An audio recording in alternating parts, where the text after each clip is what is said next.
horrible thing to say, but I might as well say it. 0 murders in the last week since we've done this. That's the first time in memory that that's happened, if you can believe it, how pathetic that is to have to even say it. And I'm tired of listening to these people say how safe it was before we got here. It was unsafe. It was horrible. And Mayor Bowser better get her act straight or she won't be mayor very long, because we'll take it over with the federal government, run it like it's supposed to be run. The numbers were horrible. It was a crime-infested rat hole. And they do have a lot of rats. We're getting rid of them, too. And we've made a lot of progress. And it was extremely unsafe, and now it's extremely safe. We had virtually no crime. The number was down 87%, and I'm trying to figure out where was the 13%, because I don't think it existed. The National Guard has been unbelievable, and they're working with the police. And they have some very good people in there. They have some people that shouldn't be police, actually, but they have some great people there. And the Washington, D.C. is a whole different place. And Johnny, I'm sure you'll be happy to hear that too, actually. Oh, yes. But it's a whole different place. People are excited again. They're going out to restaurants again. That was the other thing I saw numbers, that restaurant business is down in the last week. No. Restaurant business, you can't get into a restaurant. Just really lying people. And that's why people don't understand how bad and how dishonest the press is. I saw one poll that had us at 19% favorable on what we're doing with Washington. Then I saw another one that has us 94% favorable. And I can tell you the 94% is correct. The others are fake, just fake news. They got to get their act together. So bad for our country, so sick, actually. So Washington, D.C. is really doing unbelievably well. And the Kennedy Center that we're fixing, I was just there all morning with contractors. We're making it unbelievable. It's going to be unbelievable. It's got great bones, but it needs a lot of work. The World Cup draw will set up the group stage of competition. 48 teams will play in 104 games across 16 North American cities, from Seattle to Vancouver to Atlanta to Miami. It's going to be so exciting for our country. The 2026 FIFA World Cup will be one of the largest and most complex events. This will be one of the greatest events, one of the largest. In a way, it's like Johnny said it better. It's like having many Super Bowls in a short period of time. Because each one of these games essentially is a Super Bowl. Some of them are bigger than Super Bowls, actually. But they're essentially, each one of these games is like a Super Bowl. The 2026 FIFA World Cup will be the largest, most complex set of events in sports history. And the Kennedy Center will give it a phenomenal kickoff, and we'll be involved, and they'll be working over there for quite a bit of time. We have it all set that they can stay there for the big events, the big press conferences and everything else. And they'll be in a very safe capital. That'll be nice. You don't have to worry about walking down the street, Johnny, okay? Thank you. But you could handle yourself. I could. Okay. Already FIFA is projecting 6 million loyal fans will attend the World Cup events next year, and 6 billion more are going to be watching back home, and they think the $6 billion number is going to be actually a low number. And this will drive more than $30 billion into the U.S. economy and create 185,000 American jobs in a short period of time, too. No sporting event attracts more attention, more fans, more viewers, or more revenue than the FIFA World Cup. And again, I'll just say it's the World Cup, and it's the biggest thing there is in sports, and we have it. And I got it in my first administration, and I was really somewhat devastated, as devastated as I can be. I don't have time to get too devastated. I was very happy that today, as you saw, the group that does this, a government group, radical left group, announced that Trump was right. Took in $4 trillion worth of tariffs. That the $4 trillion are going to reduce the deficit by numbers far greater than they ever expected or heard of. And by the way, the stock market went up 1,000 points. That was as of 10 minutes ago. I can't tell you what happened. A lot of things happened. But the stock market's up almost 1,000 points. And it's basically on the news that the release that just came out from government that the tariffs that everybody was talking about, that the whole world respects us for because of what we did. The tariffs are going to be at $4 trillion. They're going to reduce the deficit by $4 trillion, Mr. Vice President. That's pretty good, sir.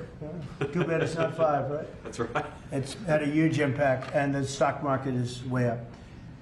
But this will drive more than $30 billion in U.S. economy and create 185,000 American jobs. No sporting event attracts more attention or more fans or anything else. And I just look forward to the draw. So we're going to have the draw, essentially, Johnny, at the Kennedy Center. Yeah. And by that time, it'll be in even better shape. We're working on it. It's about a year project to make it. It'll be great. It'll be fantastic. You see the way this is looking? Look, nice. I can't tell you how much that gold costs. A lot of money. There's nothing like gold, and there's nothing like solid gold. But this beautiful office needed it. It had to be representative. When we took it over, it was dirty, not clean. I immediately changed the chair and had this beautiful desk renovated, brought out by the White House. People that do this, they did a great job to send it out. We have a craftsman who's great. But this was not appropriate for the Oval Office when I took over. And now you look at all those paintings you're allowed to turn back. All of these are great presidents, and they were all in the vaults. They were in vaults for some cases much more than 100 years.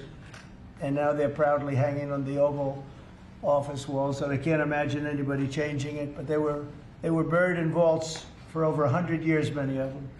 So it's very exciting. People come in, they really love it. They love what we're doing here. They love what we're doing in D.C., and they love what we're doing, most importantly, in the country and the world.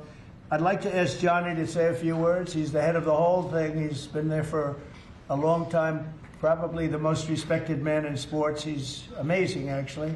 Works very hard, and he's got the biggest event in the world coming right here to the United States. And we did a little for Canada, we did a little for Mexico. We thought, see, I'm a good citizen. I said, let them have a little piece.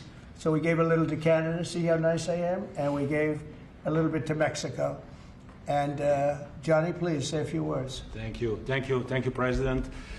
Great honor for me to be here with you today, President, Vice President, Excellencies. Fantastic to announce what you said, which is the final draw of the FIFA World Cup on the 5th of December here in the capital, in the Kennedy Center in Washington, D.C. at 12 noon sharp. It will be broadcast live all over the world. 1 billion viewers will watch it, and it will determine, of course, the match schedule, which 48 participating teams will play. You said it, 104 matches in 1 month, 104 Super Bowls.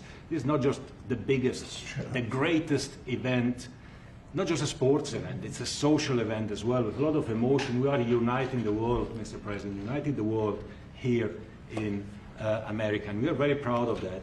And those teams, those national teams who will come here to participate in this draw with their coaches, with their presidents, they will all be proud to be part of writing this history. And that's why we brought as well this, which is the winner's trophy.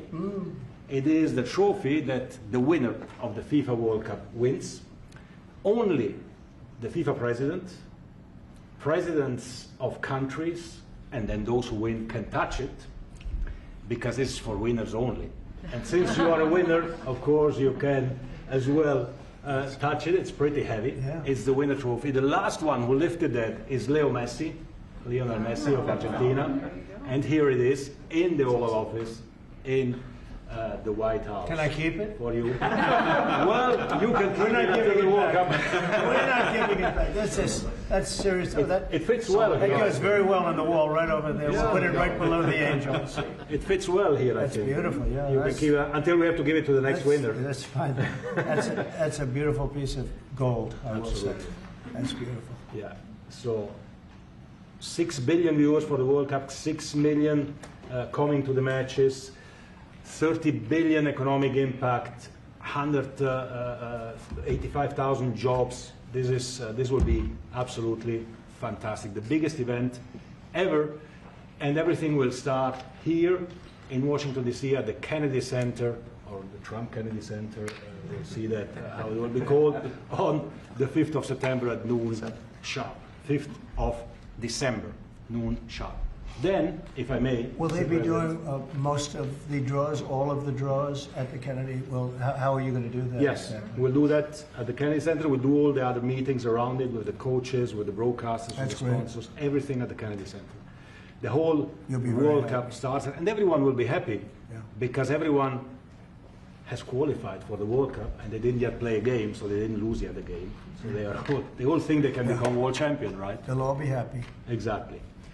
Now, by the way, an example, supposing we had a week ago when everybody was being killed and mugged and everything else, despite the phony numbers that were given out, that it was getting better. Brian, do you believe it was getting better or getting worse? Oh, the crime was getting worse. I mean, I was robbed. It was getting way Went worse. after you. Yeah. How did the other guy come out? Well, he came out with my briefcase, Yeah, unfortunately. with you. Yeah. So, Robert 1, Brian 0. No, but can you imagine you do this and then you start hearing that they had a 20-year reduction of crime. It's worse. It was worse during the Biden administration than anybody's ever imagined possible. And I guarantee you he wouldn't be here if those numbers continued. But now we have total safety. We have total security. And for the border, in 3 months, 0 people. These are done by liberal people that do these charts. 0 people came through our border in the last 90 days. Can you believe it? 0. Last year we had millions of people coming in. And they came in from the wrong locations. They came in from, they came in, a lot of people that shouldn't be here. So now when we have this event in December, it's going to be very safe. Johnny, you can walk down the street with your beautiful wife. yeah, You can take her to dinner if you can get a reservation, which I doubt. they are all full, the restaurants. I know. They're all full. I heard that too. The restaurants aren't.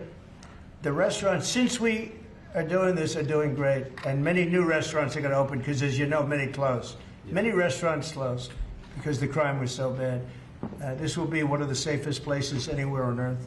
So, you know, I really am honored that the National Guard has done such an incredible job working with the police. And we haven't had to bring in the regular military, which we're willing to do if we have to. And after we do this, we'll go to another location and we'll make it safe also. We're going to make our country very safe. We're going to make our cities very, very safe. Chicago's a mess. You have an incompetent mayor, grossly incompetent. And we'll straighten that one out probably next. That'll be our next one after this. And it won't even be tough. And the people in Chicago, Mr. Vice President, are screaming for us to come.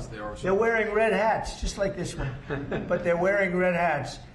African-American ladies, beautiful ladies, are saying, please, President Trump, come to Chicago. Please.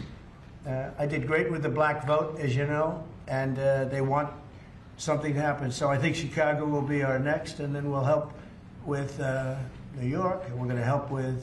And I think really, a lot of these people that you see on television, they are, including the people in this audience, they'll say bad things about me, and then they'll say, "Thank God he's here," because half of them got mugged, and they don't want to get mugged again. But they're, you know, they work for stupid people that are radical left. And they're made to do things and say things that they don't want to be saying. But the people right here are all happy because you're not going to be mugged in Washington, D.C. anymore. I just want to say Johnny's been my friend for a long time. He's an incredible guy, and we will lay out the red carpet.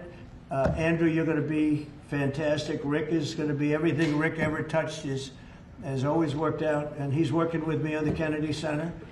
And his very good friend was an actor on Broadway for 5 years, right? And I assume he's helping us a little bit, right? Yes. And Andrew, you're all excited about it? Absolutely. Would you like to say something? This is a great opportunity, Mr. President, to show off the first 250 years of the United States of America, the greatness, and then the hope and promise of the next 250 years. When you think this World Cup is going to be over our 250th birthday, Mr. President, your leadership, obviously, with FIFA leading the way, this is the largest sporting event in the history of the world under the Trump administration. So very excited. I just want to say one thing. Andrew Giuliani, so his father is Rudy, the greatest mayor in the history of New York, I think by far.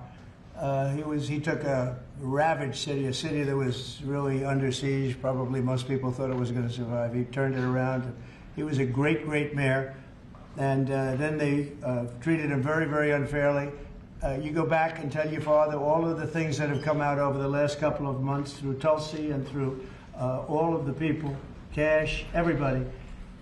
They've proven your father 100% correct. His father was treated so unfairly. Your father has been 100% correct. And tell him we all love him, okay? Thank you, Mr. President. It's been amazing what he had to go through. was very, very unfair, nasty. These are bad people. Mr. Vice President, would you like to say something? Well, sure, Mr. President. Thank you, and thanks to Johnny for being here. We're very thrilled about the World Cup. Just to echo something the President said about crime in Washington, D.C., this is the national capital of the greatest nation in the world, and we had murder rates just a few weeks ago that rivaled some of the worst third world cities anywhere, even in very, very poor regions of the world. Why did we accept that? Why did we allow it to happen? We allowed it to happen because we had broken leadership in Washington, D.C., and unfortunately sitting behind the Resolute desk. What we have shown in just under 2 weeks of taking law enforcement seriously is that the American people can have their streets back if their leadership is willing to put in the time and the resources. Mr. President, you've shown in Washington, D.C. that we can have safe streets again. We've just got to have the political willpower to focus on the bad guys and to give the American people back their communities. We are focused on doing that thanks to the President's leadership. Thank you. And that's a really very small percentage. It's 2%, 3%, but that 2% and 3% wreaks just havoc throughout a community. People are petrified, and I notice a couple of the women in the back are shaking their head, yes, yes, yes. I won't report who you are because you'll end up losing your jobs, but it's true. It's amazing. And the police, and you look at the D.C. National Guard, I saw pictures of them last night getting off vans and all, and I saw some bad ones running, but they're not running so much anymore. They're not there. They're just not even, they're not even trying. You're totally safe. Now, there'll be something happening sometime. I don't know. Maybe it won't be for a long time, but this was every night would get reports of people being mugged and killed. There's one woman on television last night. She had a badly busted up nose, and she's, well, I like our streets the way they used to be, and she thinks it's going to happen like by doing nothing. And they say, what happened to your nose? She got slugged by a guy walking down the street, slugged. Her nose will never be the same, I guarantee you, unless it takes a pretty good turn. She wasn't really for us. But she sort of said, well, maybe something has to happen. Before this happened to me, she got whacked. And I don't think she'll ever be the same.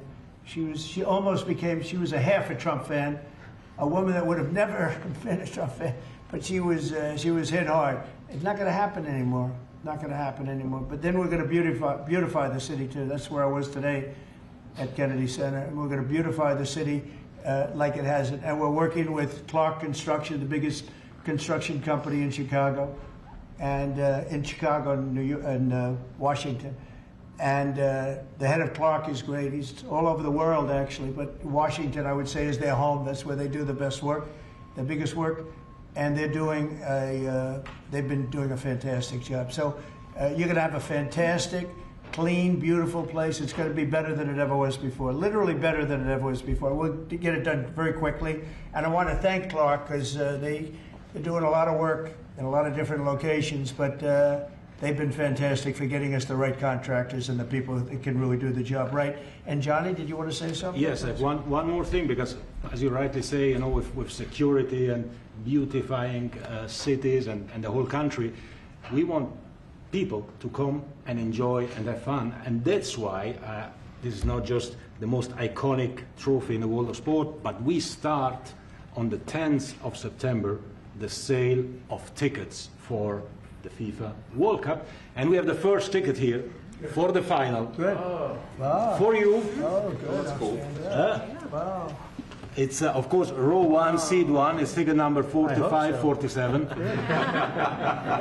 and it's for the final in New York, New Jersey. And so you have your ticket already for the final.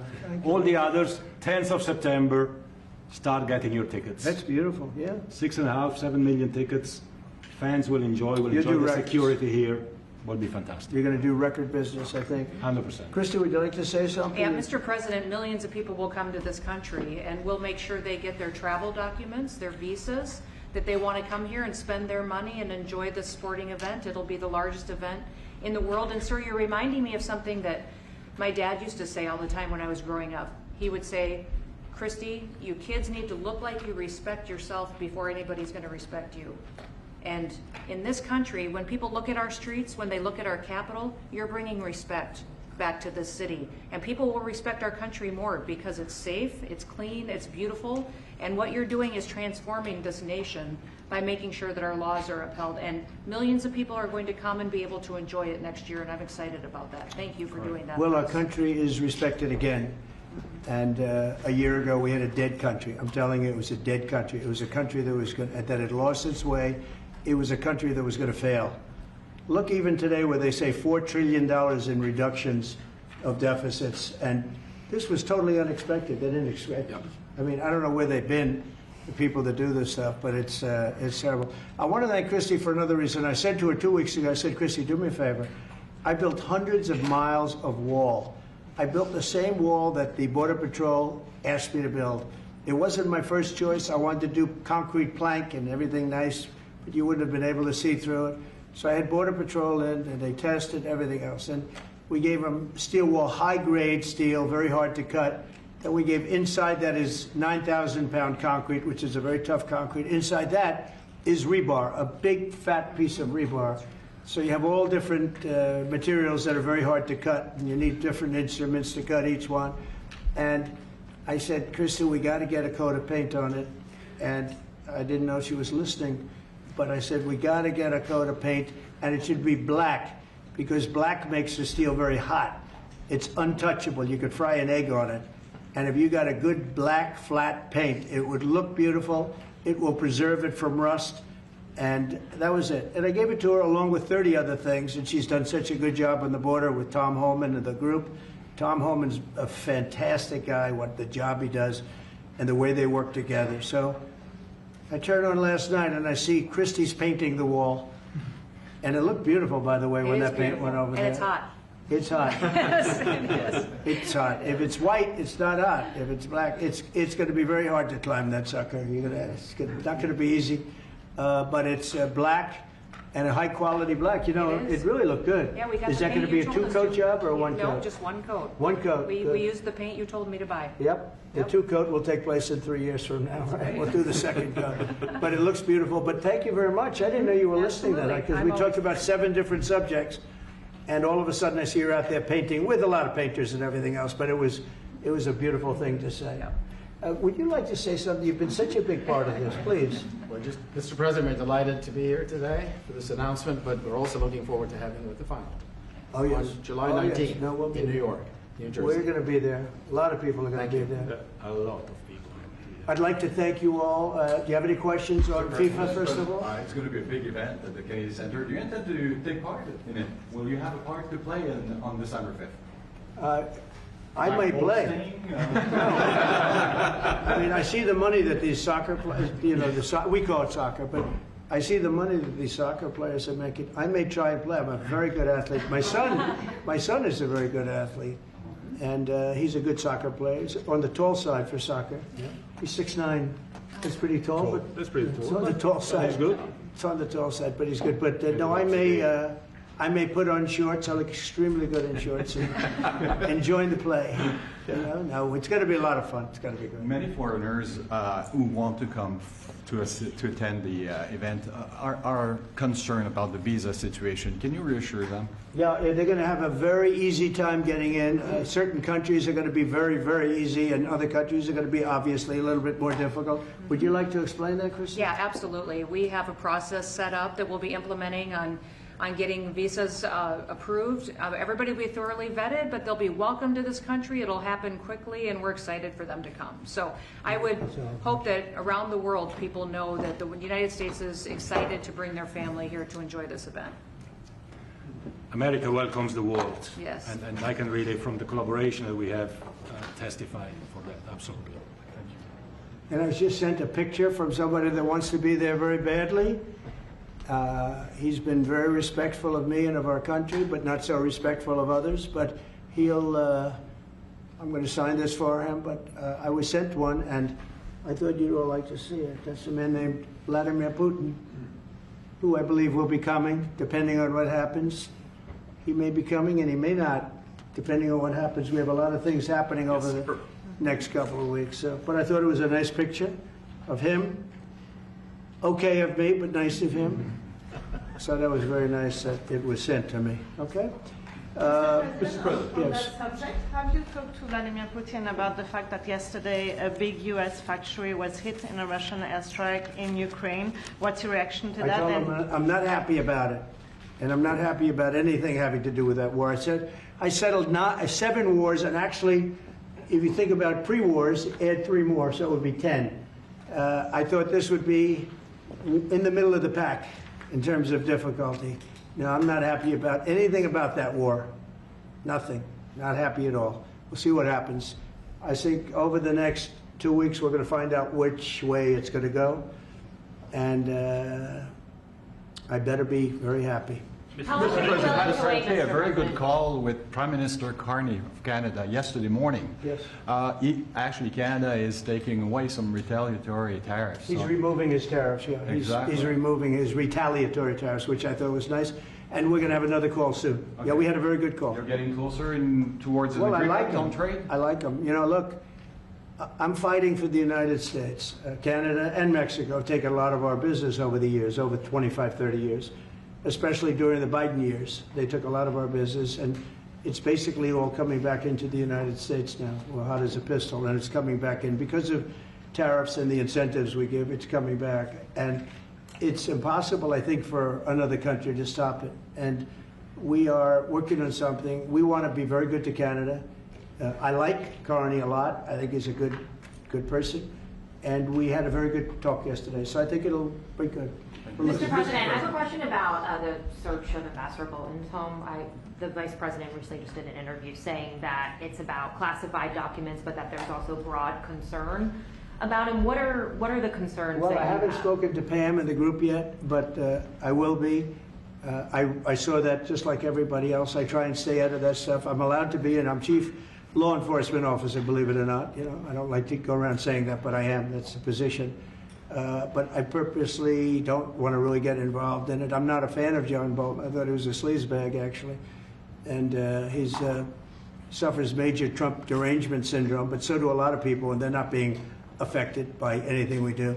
I don't know anything about it. I just saw that. I'll find out about it.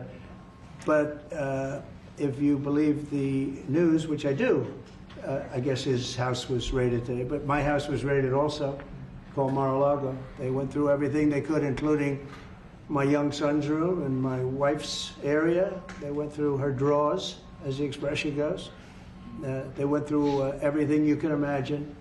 And when she came back, she said, she's very neat, you know, she's meticulous. And she looked and she said, whoa, this wasn't the way that she had it. So, you know, so I know the feeling. It's not a good feeling. Thank you. Mr. President, on Mr. Ukraine, President. how long will you give Putin? A couple of and weeks, we're going to figure it out. We'll find it. Do you think you'll have to intervene at some point? Look, it takes 2 to tango. You understand that. I wanted to have a meeting with those 2. I could have been at the meeting, but and a lot of people think that nothing's going to come out of that meeting. You have to be there. Maybe that's true. Maybe it's not. But we're going to see. In the meantime, people continue to die. But I've solved 7 of them where they were in wars for 31, 35, and 37 years. We had 3 of them that were for more than 30 years, Johnny, and I got them solved. And we solved one that could have been a nuclear war with India and Pakistan. That was getting ready to be a nuclear war. I solved them all. And this one, I thought we would have had it done by now, but it's more difficult. There's a lot of anger, a lot of hatred. There's a tremendous amount of hatred there. So. But we'll see what happens. I think in 2 weeks we'll know which way I'm going. Because I'm going to go one way or the other. And they'll learn which way I'm going. Mr. President, if I got 2 questions for you, one on FIFA, the other one on DC. Let's talk. Can you talk about the economic impact that FIFA will have in these cities, and what's your message to the mayors to get their cities prepared, not only the beautification process, but also the safety aspect? Well, Los Angeles is an example. You know, it's poorly run. We have a mayor there that can't even get permits to the people that lost their houses. Lee Zeldin got every permit. The hardest permit is the federal permit. Within 20 days, every single permit was there for the people to build their houses. But people are writing us and they're saying they won't give us. The mayor is incompetent. The governor is incompetent. You know, Gavin. I know Gavin very well. He's an incompetent guy with a good line of bullshit, and he doesn't get the job done. And frankly, Those people want to build their houses. It's terrible. They could have been built. Some of them could have been built already. But think of it, the federal government that has the most complex part, and it's the most complex environmental thing to do. We got it, everybody had it within 30 days. And they're not even close to getting their permits. And now they're talking about taking some of those sites and building low-income housing on them. These are high-end neighborhoods. And I'm all for low-income housing. I built a lot of low-income housing. I know all about 236. I know every program that there is in the government. I used every one of them. I know more about low-income housing than probably almost anybody.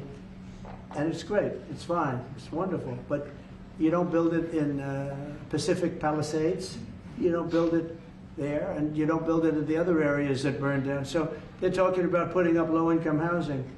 And you talk about riots. They're going to have riots if that happens because you're taking the people's property away. They want to build their houses, and they're unable to get permits from the mayor and from the governor. And that's a terrible thing. But, and let me tell you, if I didn't send in the troops in Los Angeles, Johnny wouldn't be in Los Angeles. You wouldn't be having your World Cup there. I sent in the troops, and we kept it. And even the police commissioner, the sheriff and the police commissioner, they all said the same thing. They said, we could have never handled what was happening. You saw that, you were there.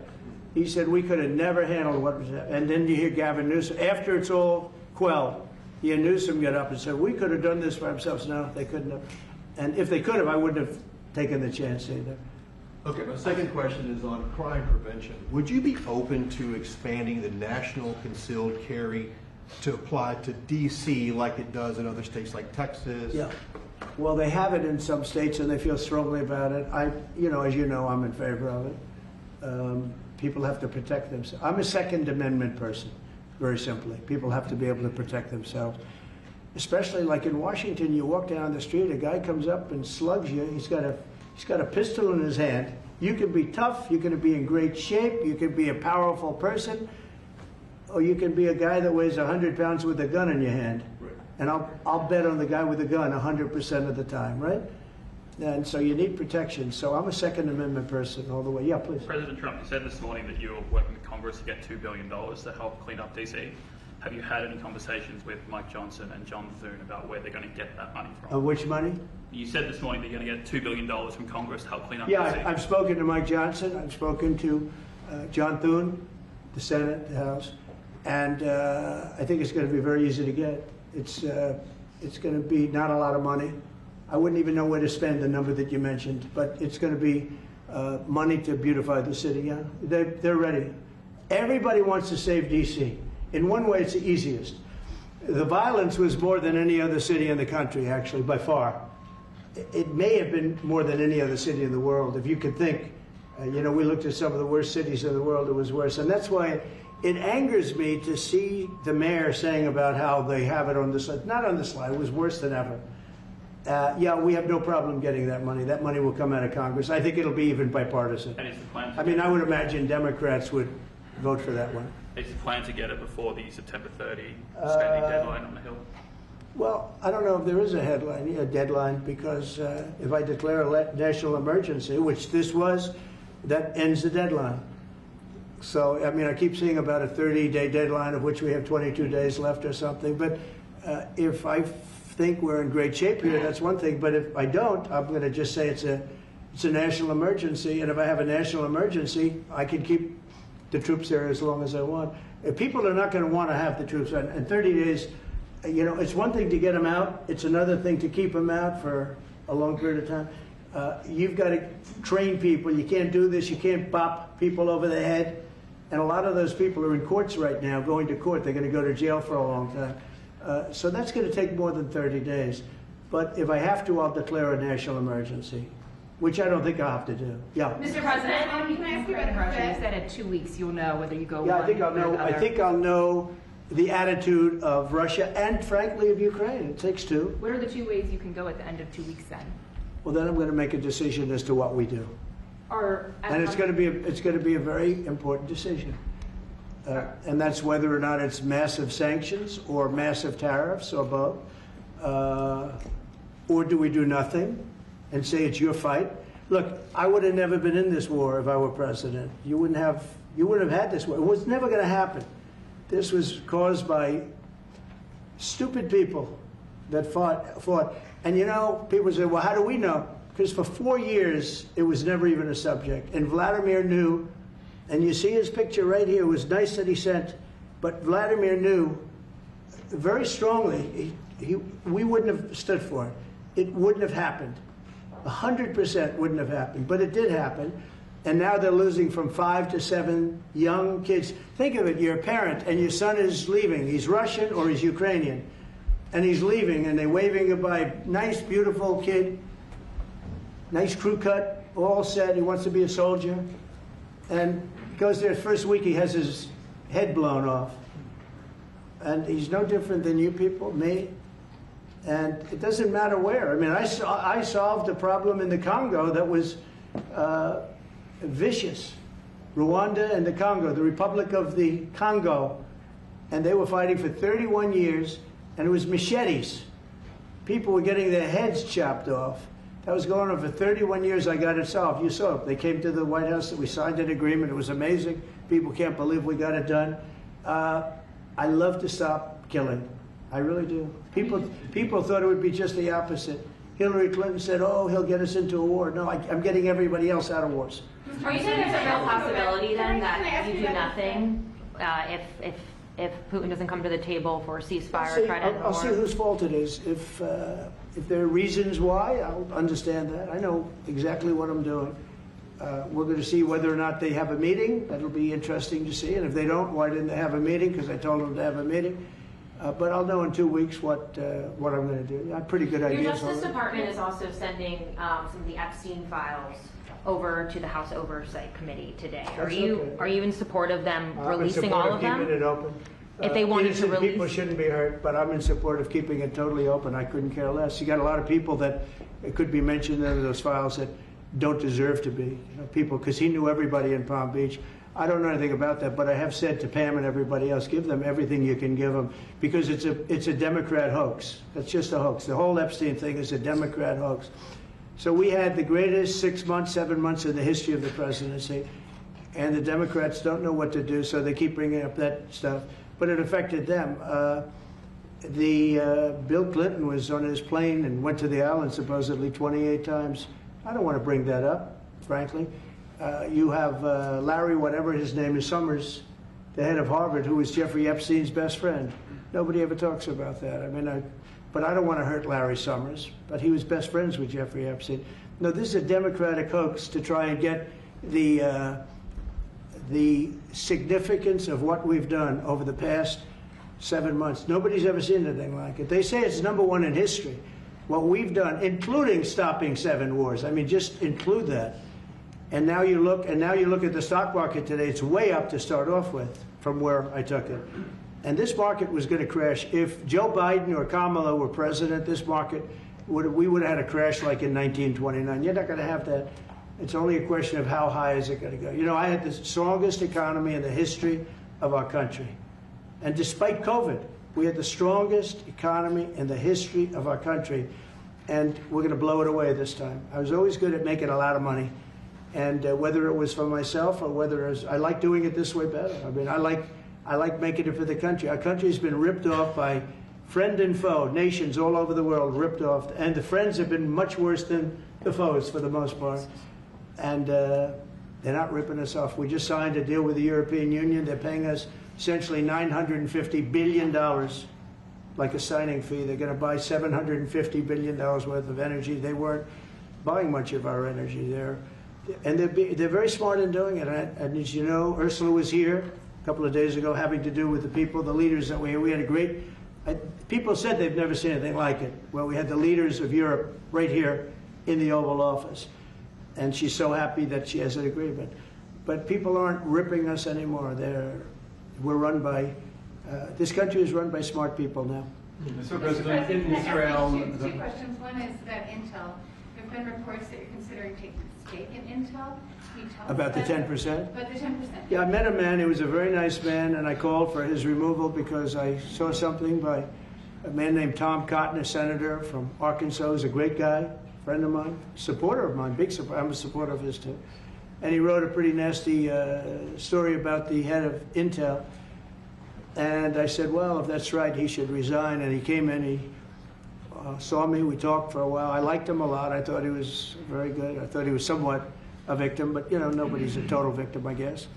And I said, you know what? I think the United States should be given 10% of Intel. And he said, I would consider that. I said, well, I'd like you to do that because Intel has been left behind, as you know, compared to Jensen and some of our friends, NVIDIA, some of the people, and the people in, because Intel should have never been. Intel was the biggest, most powerful chip company in the world. And then they started leaving. And they started going to foreign countries, in particular Taiwan. And if we had a president that would have said, okay, you can go to Taiwan, but we're going to put a 100% tariff or a 200 or 300 or a 500% tariff, anybody that sells into the United States has to pay. They wouldn't have left. They would have never left, and we wouldn't have. So in the meantime, we had people that were, in some cases, good politicians that weren't good on trade. I loved that man, but he was not good on trade. I totally disagreed. He allowed the car industry to be taken out of this country. We lost 50% of our car industry. But that's all coming back. It's all coming back. But if somebody would have said that with Intel, would be a giant right now. Now, with that, they've had some bad management over the years, and they got lost. And I said, I think you should pay us 10% of your company. And they said, yes. That's about $10 billion. I don't get it. This comes to the United States of America. And I said, I think it would be good having the United States as your partner. He agreed. And they've agreed to do it. And I think it's a great deal for them. And I think it's a great deal. He walked in wanting to keep his job, and he ended up giving us $10 billion for the United States. So we picked up $10 billion. And we do a lot of deals like that. I'll do more of them. If somebody has, like we have restrictive covenants with Jensen. We have, it's NVIDIA. And to unrestrict the covenant, nothing to do with losing our powers or military or anything, because that I wouldn't do. But there are things you can do that don't affect us, that actually help us. And if we're going to give somebody a free out, a restricted covenant, we have a strong restrictive covenant on certain industries. And I will absolutely give somebody a opening on a restrict to do a lot of business, which is good for us, as long as it doesn't hurt us in a security or military way. And if I do that, I think the country should be paid, because anybody else, I have it in real estate where I'll have a deal with somebody and I'll have them restrictive covenant. Then they'll come back and they'll say, I'd love to be able to build over here, but I'm not allowed to because you have me covered, you have me restricted. I say, I'll let you build over there, but pay me a lot of money. No different. But the country never did it because the country was run by foolish people. On DC Drive, you said Chicago might be next. Yeah, are you making, have there been concrete steps that the administration is taking to do that? Or what are other cities as well? I haven't spoken to the mayor. He's grossly incompetent. I haven't spoken to the mayor. No. When we're ready, we'll go in and we'll straighten out Chicago, just like we did DC. Chicago is very dangerous, great place. I built great stuff there. I have the most beautiful building in Chicago, I think. But I hate to see what's happened to Chicago. Chicago was our greatest city, actually. Bob Tisch, a great friend of mine, passed away. He used to own the Giants and very successful Lowe's. He said Chicago, I think they had their main office in Chicago. He said Chicago and San Francisco are the two greatest cities in the world.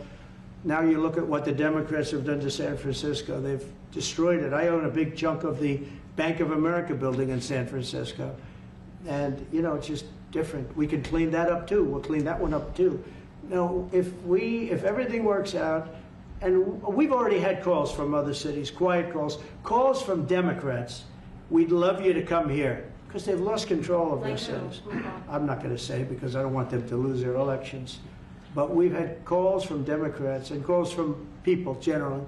We'd love you to come here because we'll straighten out the problems. Mr. President, in Israel, the families of hostages in Israel, families of hostages are opposed to the reoccupying of Gaza. Why is the U.S. still Well, not supporting all of them. And you have to understand, I'm the one that got all of the hostages out. You got a lot of people out. If it wasn't for me, they wouldn't be out.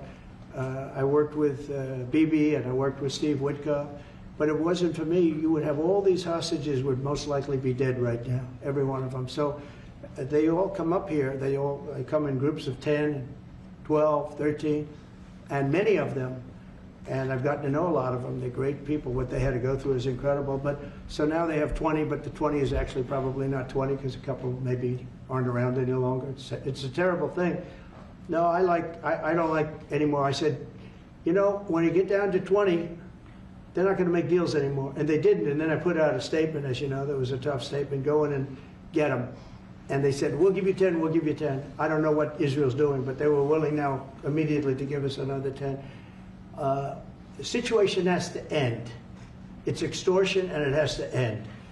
And we'll see what happens. I actually think they're safer in many ways if you went in and you really went in fast and you did it. And people can't forget October 7th, remember that. I'm friendly with all groups. I won the Arab vote in Michigan. I did so great with the Arab vote, remember? I started off at 0, I ended up winning. I wouldn't say the candidate was the greatest, but I would have won against anybody. They're great people. But we have to do things properly. And you know, I'm very proud to say I got the hostages out. You have hundreds of people that are living now because of me. And now we have that final little group of people. And Hamas knows that if they give them, that's probably the end of their lives. So it's not easy to get. And I know if you're a parent, you just don't care. You want, I want my baby back. They want their babies back. They want their kids back. And I understand it. But I got them out and did a good job. And we're doing everything we can to get the hostages out. Thank you all very much. Yes? So Jackson Hole, Jay Powell today said, he suggested that they might cut interest rates, but they'd have to proceed. Well, we call him too late for a reason. He should have cut him a year ago. He's too late. You know, we have a stock market that's up 1,000 points today. I better be careful because I'll go out there and I'll see it's down 1,000, right? But it's up 1,000 points when I came in here. We have a country that the market's the hottest it's ever been. The country's better than it's ever been. We have a military that I rebuilt largely in my first term. We had a great, successful first term, but this is going to be even better. But we rebuilt it. We gave a lot of it away to Afghanistan, but relatively small compared to the overall. But I think it was the most embarrassing day and period in the history of our country that they allowed those 13 wonderful people, but it's really hundreds of people were killed. And they don't talk about the 48 that were so severely wounded with no legs, no arms, nobody ever mentions them except me. But that was the worst day, the most, it just showed how incompetent. Frankly, if that didn't happen, I really believe that you might not have had the problem with Russia. I think Putin was sitting there watching these stupid people running our country and said, this is a time to invade. It's, you know, this is a time. And then Biden made the statement, well, he can do a small incursion. When he said that, it was off to the races, right? When he said he can do a small incursion, remember that? I was surprised he knew the word incursion. I didn't think he had that good of a vocabulary. I want to thank everybody. It's very important to me and to everybody up here, the World Cup. And Johnny has been so incredible. I mean, he's really a great leader. I mean, to think, I said, Johnny, do it by phone. You don't have to come. No, he said, I'll come, I'll come. And he flew all night long to be here and listen to this about how great we're doing in D.C. But he's a fantastic leader, and this will be your most successful World Cup ever. Thank you, Jim. Thank you so much. America win. Yeah, can we win it, Mr. President? I don't know. That's I watch some of those teams go right. They go down that field. I don't know. But let me ask you: what chance does America have of winning? Well, the home team always has a good chance to win. It depends he's how a it good starts. No, but it has some good players. Of course, you have a chance. Will Bears be going to any of the games, Mr. President? I'd love to have him. He'd love to. He's very tall. Maybe we could make him a goalie. The goalies are very tall now, right? Yeah, goalies are very tall. The goalies, well, he'd be a perfect goalie. 100%. At his height, he'll be a great goalie. Exactly. So we'll put him on the American team. No, but do the Americans have a chance of, like, getting into the quarterfinals? Yes, right? Definitely.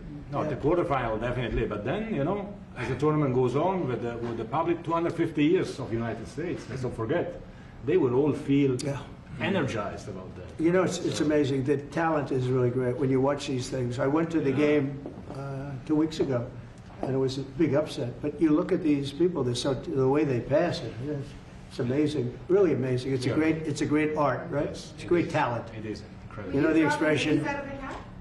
What? Will you draw the names? The message? Will you? I don't know. That's he's the boss. That's an interesting proposal.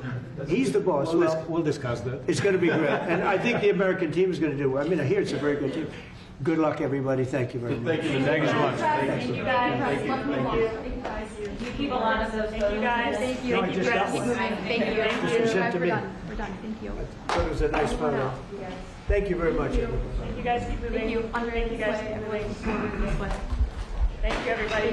Thank you. Thank you guys. Keep moving. Keep moving. Thank you guys.